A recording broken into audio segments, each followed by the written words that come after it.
এই উম্মত তো এক নেকি দিয়া জান্নাতে যাবে। কয় নেকি দিয়া? একটা নেকি দিয়া জান্নাতে যাবে এই উম্মত। অন্য উম্মতের কথা জানি না আমি, এই উম্মত এক নেকি দিয়া জান্নাতে যাবে। নবীর একটা আদর্শের কারণে জান্নাতে যাবে। সিরত মানি আদর্শ, আর এটা আমরা কদমে কদমে মুহতাজ।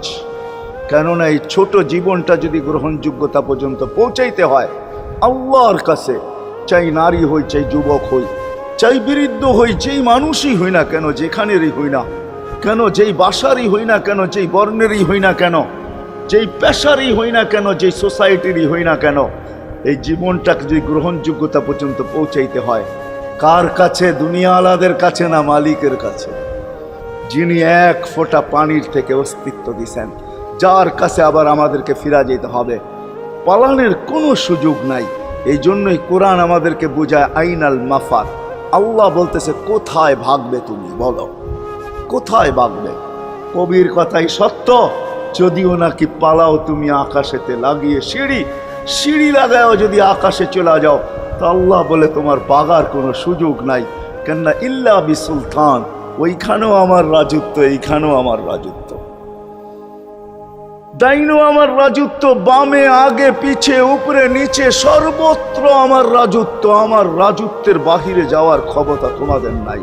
দ্বিতীয় কথা এটো, আইনা আনা মাআকুম আইনা মা কুনতুম, যেখানে যাবে ওইখানে আমি সঙ্গে থাকব, আমাকে দূর করতে পারবে না। যদি করো তাহলে তুমি থাকবে না, তোমার অস্তিত্বই থাকবে না। কেন আমাদের ভিতরে আল্লাহ নাই বটে, কিন্তু আল্লাহর একটা পাওয়ার আছে যেটাকে রূহ বলে। কুলির রূহ মিন আমরি রব্বি, আল্লাহর একটা পাওয়ার, একটা সিফত, সবচেয়ে শক্তিশালী পাওয়ার যেটা, ওটা আমাদের ভিতরে আল্লাহ ঢুকায় রাখছেন, যেটাকে আমরা রূহ বলি। কোরআনের ভাষায় রূহ বলে, বাংলা ভাষায় আত্মা বলে।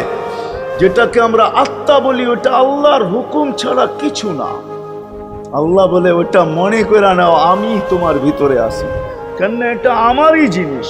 কুলির রূহ মিন আমরি রব্বি, আমাকে পৃথক করলে আর তুমি থাকবে না।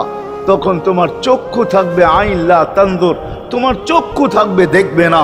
উদুন লা তাসমা, কান থাকবে শুনবে না। লিসান লা তান্তিক, জবান থাকবে কিন্তু জিহ্বা থাকবে কিন্তু বলবে না। আকলুন লা তুমাইয়িজ, তোমার মগজ থাকবে ভালো মন্দ বুঝবে না। কলব লা তাতাফাক্কার, দিল থাকবে কিন্তু চিন্তা করার ক্ষমতা তোমার থাকবে না।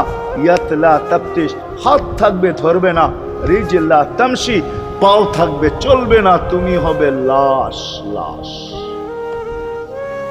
ওই আল্লাহ পর্যন্ত যদি গ্রহণযোগ্যতায় পৌঁছাইতে হয়, ওইখান থেকে বাহির হয়ে গেছি, ভালো তো বাসি কিন্তু আগেরটুকু জানি না। ও মেরে দোস্ত, শুধু ভালোবাসলে চলবে না। আবু তালেবের চেয়ে বড় ভালোবাসা আপনার আমার ছিল না। সাহাবাদের মতো ভালোবাসা আপনার আর আমার নাই। আছে নাকি?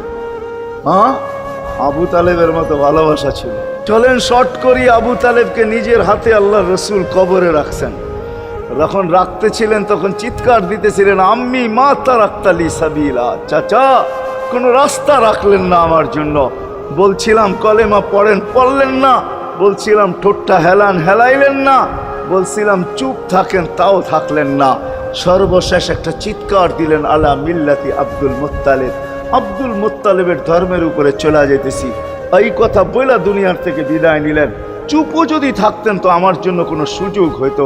চাচা, ও চাচা, আমার জন্য কোনো রাস্তা রাখলেন না। ভালোবাসা কাজে দিবে না। এই জন্য চলেন, জীবনটাকে গ্রহণযোগ্যতা পর্যন্ত পৌঁছাইতে হইলে কদমে কদমে মুহাম্মদুর রাসূলুল্লাহর আদর্শ লাগবে। যেটাকে আরবি ভাষায় সিরাত বলে, যেটাকে কেরিয়ার বলে।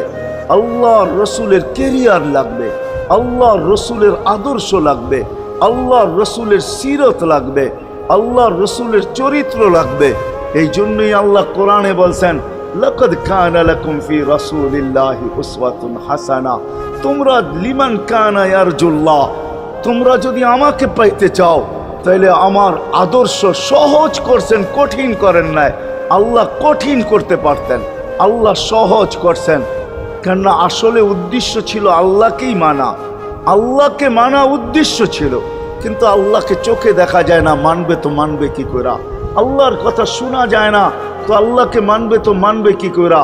আল্লাহকে তো দেখা যায় না, আল্লাহকে তো আল্লাহর কথা শোনা যায় না, আল্লাহকে ধ্যান ধারণায় আনা যায় না, কোনো ধ্যান ধারণার ভিতরে আনা যায় না যে আল্লাহর আকৃতি এরকম। আল্লাহকে ধ্যান ধারণায় আনা যায় না, বর্ণনা দিয়ে শেষ করা যায় না। আল্লাহর বর্ণনা দিয়ে কেউ শেষ করতে পারবে না। কোরআন বড় কিছু আমাদেরকে বুঝাইছেন, অনেক বুঝাইছেন যে আল্লাহর বর্ণনা দিয়ে শেষ করা যাবে না। আল্লাহ শুধু আল্লাহ না, 99 নাম দেখলেই বোঝা যায় যে আল্লাহকে। আল্লাহ শুধু আল্লাহ না, আল্লাহ 99টা পদের অধিকারী। বিদায় আল্লাহ ধরা ছোঁয়ার বাহিরে আল্লাহ মানুষ প্রশ্ন করতে পারে, আপনাকে মানবো তো মানবো কি কইরা, পাবো তো পাবো কি কইরা?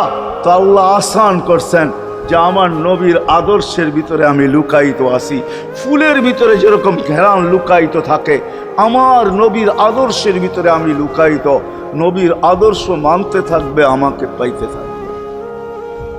এই জন্যই রাসূলুল্লাহর আদর্শ দরকার, সিরাত দরকার, কেরিয়ার দরকার। আর কেন আপনি আদর্শ মানবেন না? জীবনটাই তো আপনার জন্য আমার জন্য ছিল, ঠিক না? চোখের পানি ছিল তো আপনার জন্য, চিৎকার ছিল তো আপনার জন্য, রাত ছিল তো আপনার আমার জন্য, দিন ছিল তো আপনার আমার জন্য। দুনিয়ার কোনো মুহূর্ত নাই যেখানে যে আপনাকে আমাকে ভুলে গেছেন, এমন কোনো মুহূর্ত নাই। আরশে যাইও আপনাকে আমাকে ভুলেন নাই। যখন আরশে গেছে আমার বিবেক বলে ওইখানে হারায়া যাওয়া দরকার ছিল। মুসা আলাইহিস সালামকে আল্লাহ আরশ থেকে নিজেকে দেখানোর জন্য তাজাল্লি দিছেন। শুধু তাজাল্লি, আকৃতি না, তাজাল্লি দিছেন। 40 দিন বেহুশ ছিলেন, 40 দিন, 40 দিন। অথচ বন্ধু দুইজনে পাশাপাশি বসা, কাবা কাউসাইনি আও আদনা ফাদানা ফাতাদাল্লা ফাআওহা ইলা আবদিহি মা আওহা, পাশাপাশি বসা আছেন। তীর ধনুক থাকলে আপনাদেরকে আমি দেখাইতে পারতাম কতটুকু কাছে হয়েছিল। এরকম কাছে হারায় যাওয়া দরকার ছিল। আল্লাহ যখন জিজ্ঞাসা করছেন কি চাইতে আসছেন, আসআলুকা উম্মতি, এইখানে উম্মত চাবো না তো আর চাবো কি? এই সুযোগ পাবো আর পাবো কখন? এই টেবিলে উম্মত না উঠলে উঠবে কোথায়? এরকম কাছে হব তো হব কখন? এত কাছে পাবো তো পাবো কখন? এত কাছে হব তো হব কখন? এরকম পরিবেশ হবে তো হবে কখন? আপনি এরকম খুশি আবার হবেন তো হবেন কখন? আপনি আমাকে ডাইকা নিয়ে আসছেন, মেহমান বানায়া, আপনি মেজবান, উম্মত চাই। আল্লাহ জিজ্ঞাসা করছে এইখানে উম্মত? তো যুক্তি দিতেছে আনতা রব্বুল করিম আনান নবিয়্যুর রহিম কাইফা তুদাইয়ু হাদিল উম্মাহ বাইনাল কারীমি ওয়ার রহিম। শুরুতে আপনি, শেষে আমি। শুরুতে আপনি রব্বে করিম, শেষে আমি নবী রহিম। দুইয়ের মাঝে উম্মত জাহান্নামে চলে যাবে। আমি আমার মনকে বুঝাইতে পারবো না, আমি উম্মত চাই। আল্লাহ সান্ত্বনা দিতেছেন, কাসসামতুল কিয়ামাতা কিসমাইন, কিয়ামতকে 2 ভাগে ভাগ করছি। আমি জানি আপনি একাই চিৎকার দিবেন কিয়ামতের মাঠে উম্মতি উম্মতি বইলা, আর কেউ উম্মতকে স্মরণ করবে না। নবীরা তো মাকেও স্মরণ করবে না, বোনকেও স্মরণ করবে না, সবাই নাফসি নাফসি বলবে। আপনি উম্মতি বইলা চিৎকার দিবেন। বিদায় কিয়ামত আপনার আর আমার মাঝে ভাগ, আর কারো মাঝে না। সালতো তা সাফি তো সাফা, ওই দিন আপনি চাইতে থাকবেন, আমি দিতে থাকবো। আপনি সুপারিশ করবেন, আমি মঞ্জুর করতে থাকবো। লা ইউখজিকা ফি উম্মতিক, আপনার উম্মতের ব্যাপারে আপনাকে আমি লজ্জিত করব না।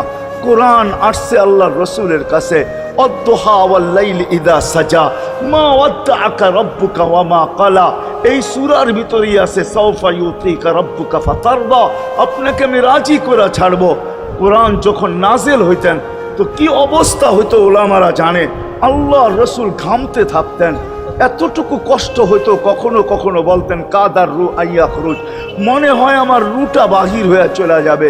ওই কষ্টের ভিতরে জিবরিল যখন সাউফা ইউতিকা রাব্বুকা ফাতারদা পড়তেছিল, ওইখানেই থামায়া দিছে, জিবরিল থামো। বলছে কেন? সূরা এখনো শেষ হয় নাই। বলছে থামো, আল্লাহ আমাকে রাজি করতে চাইতেছেন, আমি এই মুহূর্তেই আল্লাহর কাছে কিছু চাইতে চাইতেছি। বলছে তোমাকে সাক্ষী রেখা। বলছে কি চাবে? তো চিৎকার দিয়া বলতেছে ইলাহি লান আরদা, ইলাহি লান আরদা হাত্তা ইয়াকুনা ওয়াহিদ মিন উম্মতি ফিন নার। ও মাবুদ, ও এলা,